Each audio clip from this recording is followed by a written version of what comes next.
Hey everyone, welcome back to the Holly Hibbard Show. I am your host, Holly Hibbard. Today, I want to share with you what to do when your social media following turns against you. Wow, that sounds pretty deep and maybe kind of scary.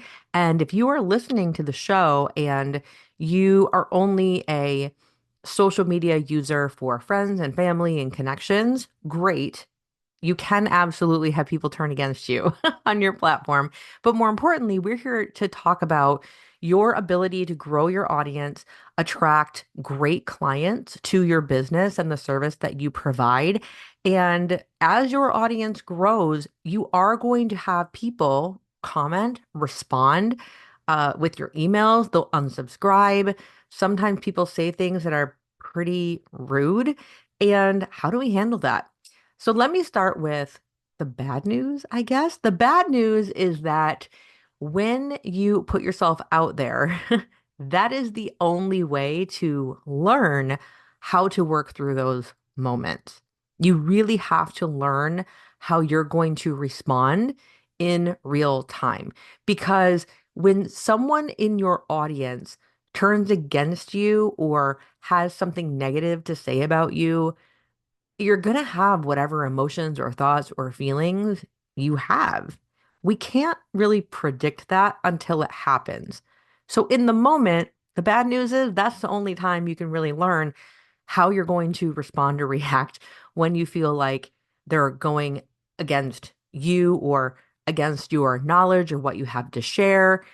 Now, the good news here is that if you are a person who has not put a lot of social media content out just yet, or let's say you have, but you're in a season now with the service you provide as a coach or a consultant or any other service provider or business owner, you're in a season where you do want to grow your audience further. That means the more your content is showing up, the more it's going to be shown to people, which means your audience is going to grow. And that audience is going to be comprised of people who really like what you have to say, kind of like what you have to say, are indifferent to what you have to say, and people who don't like what you have to say. But in the beginning stages, if this is your first, fifth, 10th time you're putting content out there that is that's teaching your audience about what you do, that's teaching people about what your services are, or just supporting them in some way, that is not usually the same season where adversaries show up. That is usually not the same season where you are just getting started, where people decide, you know what, I'm going for the jugular. Like I'm going to say something really horrific right now, if ever. So, in the very beginning, it's so important that you ride the wave of the dopamine hits that keep showing up. And here's what I mean by this. For myself, I'm a creative person, meaning I like to create stuff. And creativity comes in a lot of different ways. I happen to be an idea generator. I generate ideas very, very quickly.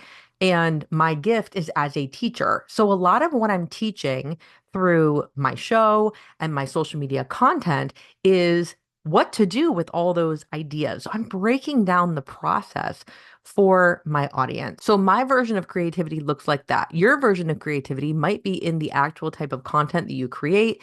It might be in the type of service that you provide. But if you are putting content on social media, you are a creator or a creative to some capacity, whether it is with written word or it's with video or it's with an artistic form or it's with your coaching or your advice. You are creating these ideas or these products or these services or this education style of curriculum for other people. And when we are putting that out there, we hope that our ideas are really well received. In the very beginning, your initial audience is probably people who already know you.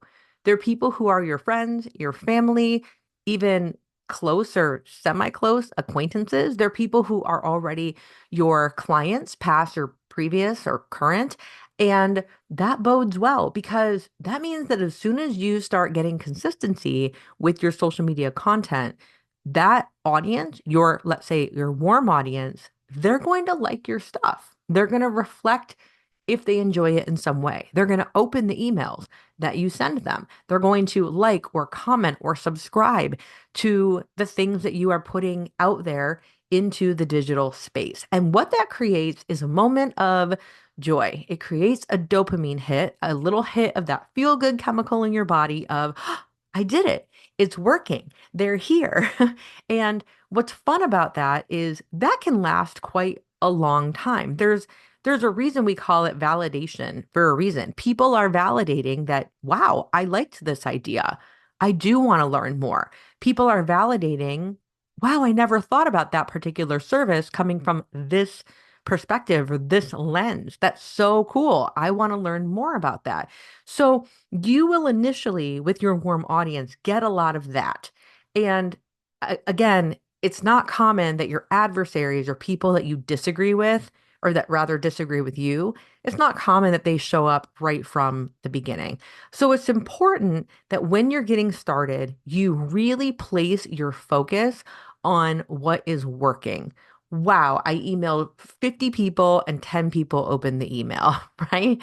Or I made this post and I have 100 Facebook friends and 10 of them liked it.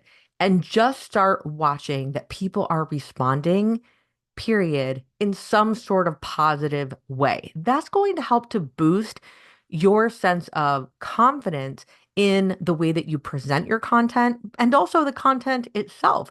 And also reassure you and build more confidence in you that people do want to hear what you have to say. And that's all going to be important for later on if and when an adversarial comment or negativity does show up. So in time, what are the ways that people can, quote, turn against us? I'm not saying that when people do this, it's always intentional because a lot of times it isn't.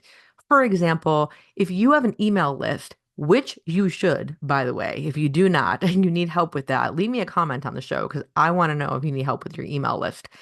And if you have an email list, it is so common that every single time you send out an email, you're going to have a person unsubscribe, if not multiple people unsubscribe from the emails. It's also super common when you are emailing your list that you are going to have a list of countless people, and not the majority are going to be the ones that open it. It's going to be the minority who open up the email. And you've got like, it's so important to focus on the positive that is happening and not on the negative that isn't. Because if every time I sent an email to my email list and I see that one person unsubscribed, but I'm ignoring the 125 people that did open the email, oh my goodness, it will wreak havoc on my motivation, my mental state, most importantly, my confidence. And we want to have these mental health, positivity, affirming, confidence building tools in place so that when you do have people do things that make you think they don't want to hear from you anymore, we have evidence to the contrary. Okay. So, one way people start to, quote, turn against you is they are unsubscribing from your list, from your email list, or from your content. They stop following you. That is just part of it. It is just part of it. And I'm using the phrase turn against you because I'm going to get there to like a little more severe. But there are these little moments can still really stick it to you, especially if we're looking at a platform like TikTok or like Instagram, where there are bots that are designed to go in and follow a bunch of random accounts with the hope that you are going to follow that bot account in return. And then as soon as they get your reciprocation of a follow, they unfollow you. So if you're with one paying attention to how many followers you have, let's say on Instagram or on TikTok, and you notice one day you go up 5 followers in a day and you're like, oh, that's so exciting. And then the next day you lose 3 or 4 of them. If you don't know what's happening behind the scenes, you can get that feeling of, it's just like the unsubscribe thing. People are in and then they're out. They don't want what I have to say anymore. They're not interested in my content. I was right. I shouldn't put myself out there. Our mind can just spiral and make up a worst case scenario. And it's not real. It's not true. Other ways that people can, quote, turn against us in social media is obviously negative comments. Okay. So, negative comments, like I said, this is not typical for the very beginning of a content creator's journey unless you have a very large following that is being shown to non-followers on a regular basis. So, for example, when you go and you post to Instagram, there's a little button in your Instagram stories and on your reels, for example. So let's talk about Instagram reels. If I look at an Instagram reel and I click the insights button, it tells me this percent of the people that saw my video are my current followers. That means they're people that already know me, have heard my stuff, clicked the follow button on their own. And this percentage of people are people who do not follow you at all. So these are just, let's call them strangers off the street. This is not my warm audience. These are not people that know me. These are people who are unfamiliar with me. And so there's always going to be a blend of people who know you and people who don't. And the more consistently you post, the higher that percentage of non-followers is going to be that sees your content, which is a good thing because we want non-followers to see your content and how awesome it is so that they can then follow you and then subscribe and then maybe utilize your service or buy your product or whatever it is. So we do want people following us that are non-followers. That's why I'm always an advocate, especially on TikTok and Instagram, for having a public profile as opposed to a private one. Because if you're posting to a private profile, you're posting to people that you know them, they know you, you can keep things kind of under wraps, but you're really not getting genuine feedback then of what people think about your content and if it really resonates with them.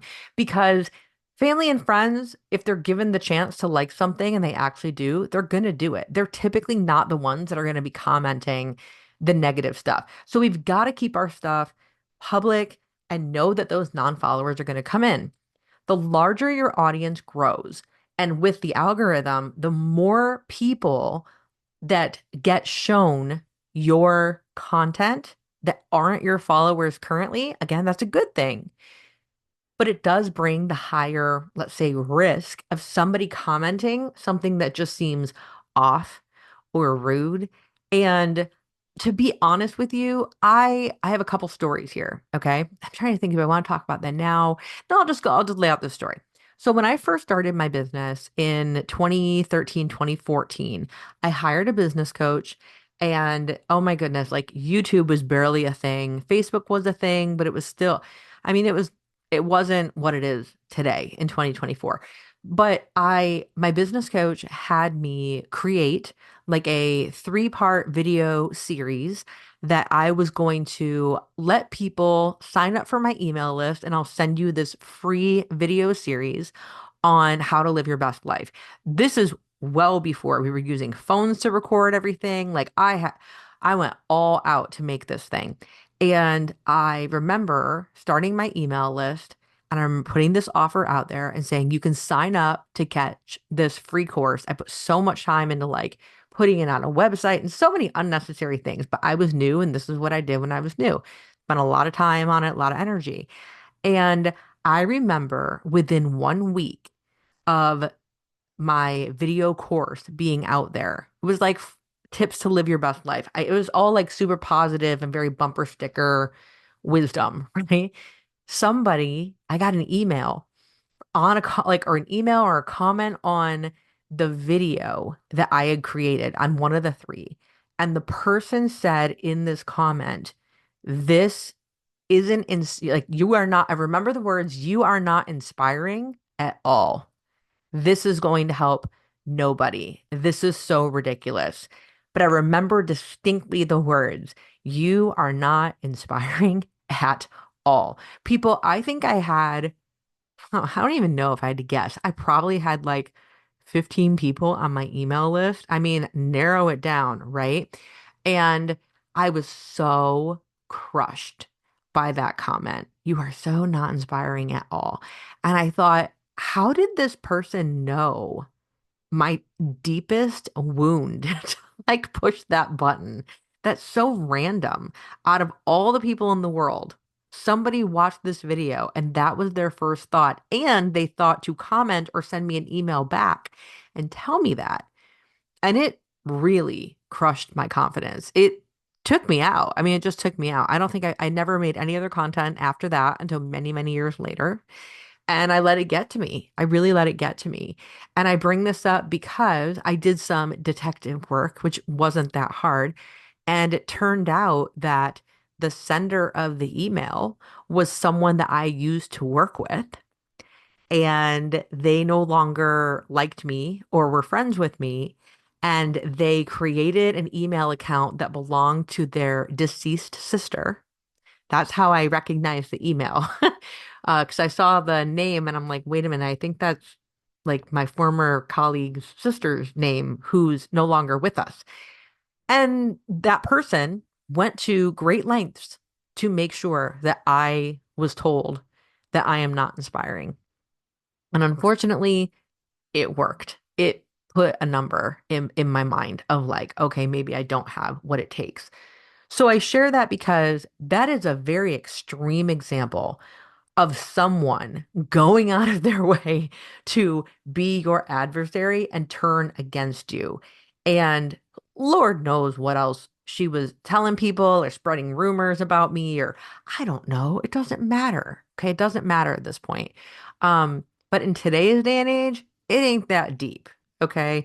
When people comment on your stuff, they're not really going for that kind of thing. So let me update you on the last time I had tons of adversarial comments on a video.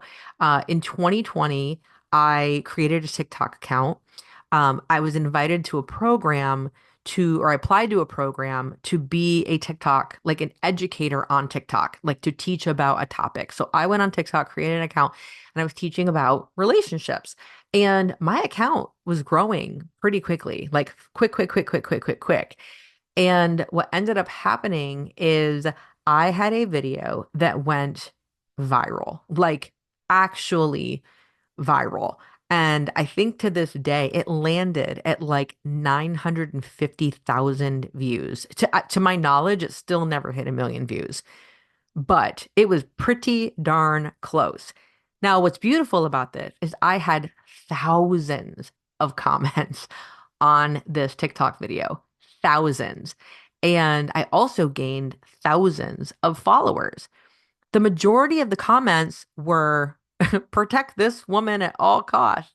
Like, yes, this is spot on. This is so good. But I had probably about 5% of the people that hated what I had to say.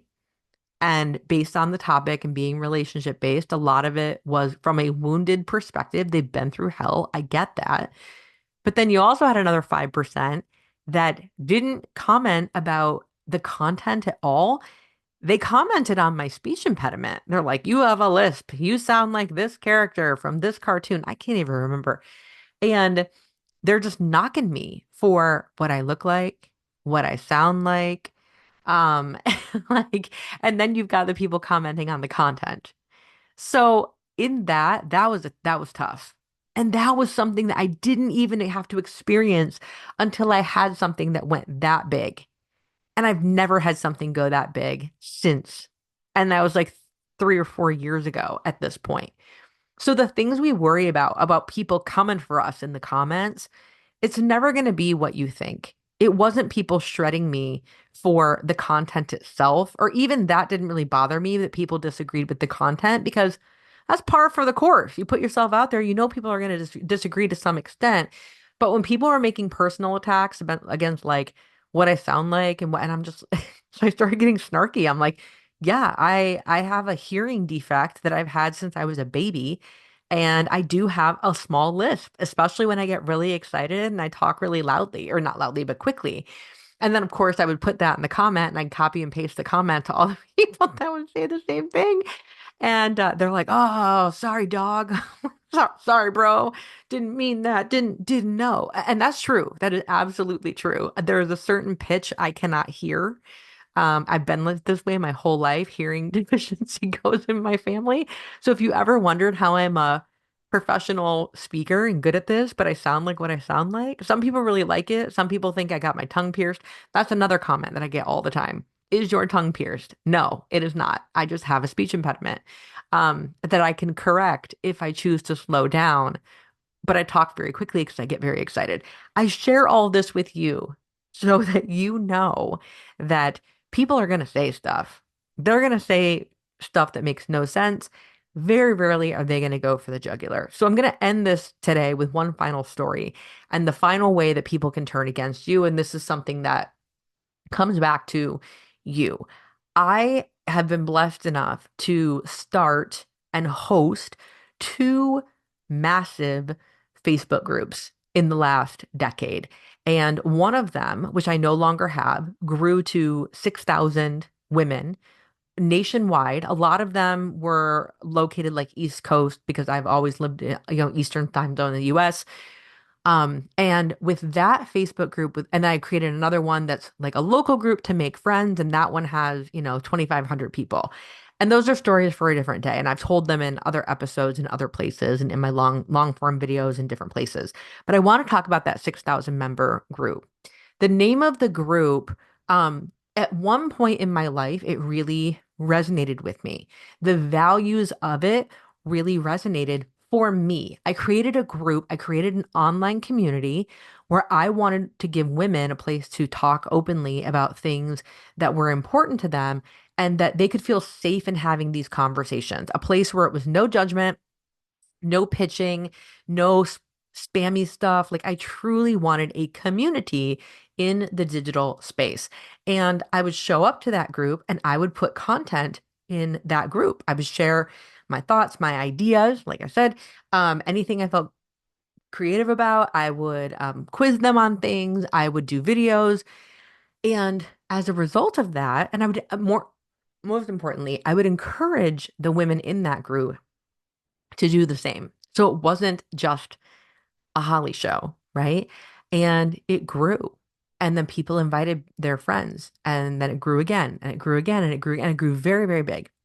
And a few years into this, the name of the group specifically, this is part of, I don't even remember what year it was, you guys. It was so crazy. But the last word in the name of the group was the word tribe.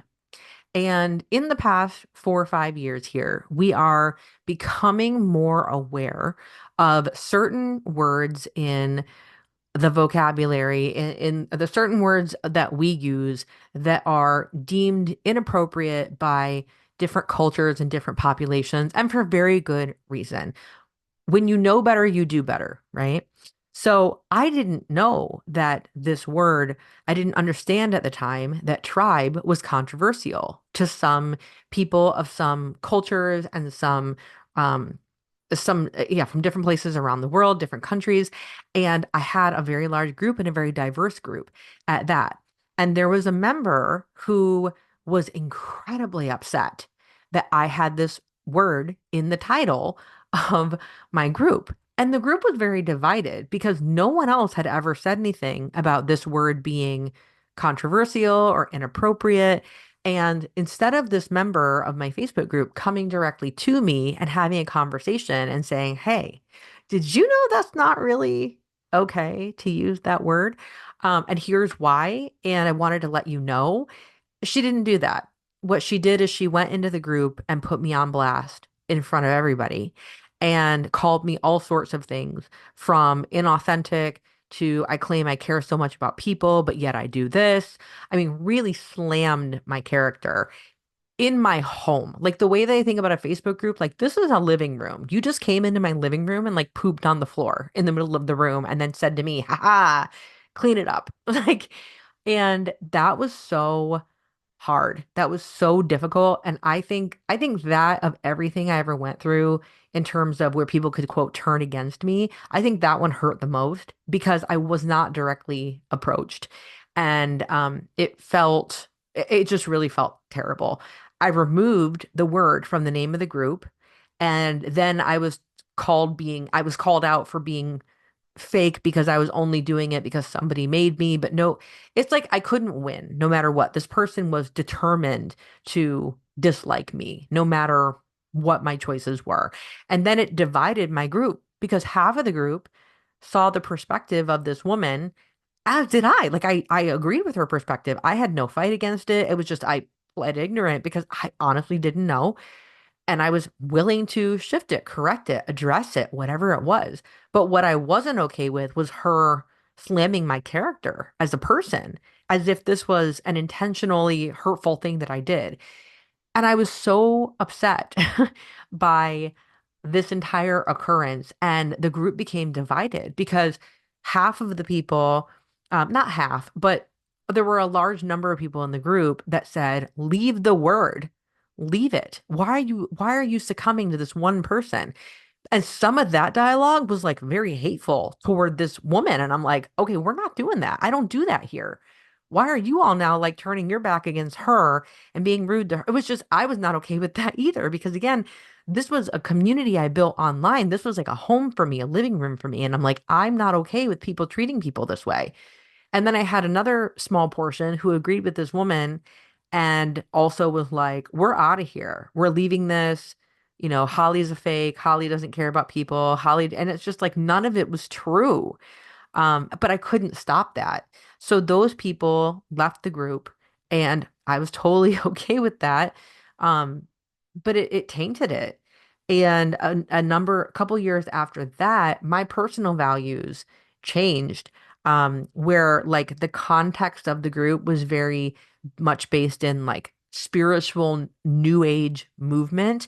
And I, coming back to my life as a Christian and living my life now as a Christian, I saw that my group and what I created didn't align with my faith and with, namely, the Bible. And that was a personal choice for me. And you're going to have choices in your own brand and your own business and your own service you provide as well. You're going to make decisions based on your evolution as a person, and people are not going to understand. I never needed people to completely understand the choices that I made, but I did hope that people would be forgiving and not lash out at me. And I decided to close the group and archive the group.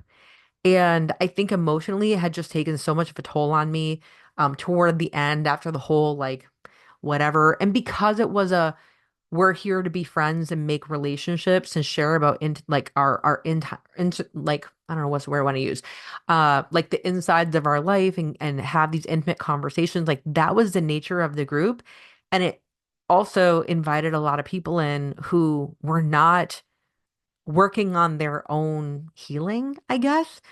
So there were a lot of wounded people who were in there who were just making it so difficult. So if you are like me in the season I'm in now, where I'm looking to teach, teach social media content creation, teach how to have these communities online, teach how to engage your audience, teach how to put your content out there so that you can attract great clients, it's probably not the same tone as what I was creating with that group over there. Like for me now, it's like, oh, I can teach this and we can still have conversations about what's real and what's practical. But we're not going to go to like the deep, deep depths of people's woundedness, like some of the conversations in that group did. And that invites in a whole other ball of wax in terms of your audience, what people can say. They will take it out against you. And so I guess that's my final tip when people do turn against you or comment against you, the best thing that you can do is to practice compassion and recognize that not everyone has lived, no one has lived the same life as you. Only you sincerely know your intention. And people will take their wounding and the things they're working through and the traumas they've been through, they take it with them everywhere. And they're going to watch your content and read your content and participate with people in the comments from their own filters. And when you can remind yourself of that in a moment where people are being like rude or not so nice about things with you, that can at least start to free it up in your headspace of, okay, this isn't about me. Like their response truly isn't about me. And there are all sorts of, catchphrases that people say, things like, what you think about me is is not my problem. I rather would just, I mean, I hear people when they say that. What works better for me is to focus on the positives that I am seeing and also recognize that when people are expressing themselves in social media, especially because they're hidden behind the screen, um, they do air out their traumas. They do express themselves through a filter or through a lens of a person that has been hurt or abandoned. And that is very real and we can't escape that. Okay. So that concludes my episode today. I wanted to, so hopefully it didn't scare you. Okay. Remember what I said at the very beginning. You're one only going to understand how you will respond to these adversaries that come at you when you create content. You're only going to know how you'll respond, how you'll get your mindset like back in the groove after it happens. You're only going to learn that process for yourself when it happens. And that's why I highlighted these couple of stories for you about how I handled things, because as your audience grows and your business grows and your popularity grows and your messaging becomes clearer, people are going to have opinions. It's par for the course. It's part of it. So hopefully that demonstrated for you some examples of how to work through it. And remember, ride the wave of the dopamine hits from the beginning. Notice what is working. Notice what people are responding to. People are going to unsubscribe, they're going to unfollow, they're going to say these comments that make no sense or seem really stupid to you. It's just like, and some of it's going to get under your skin.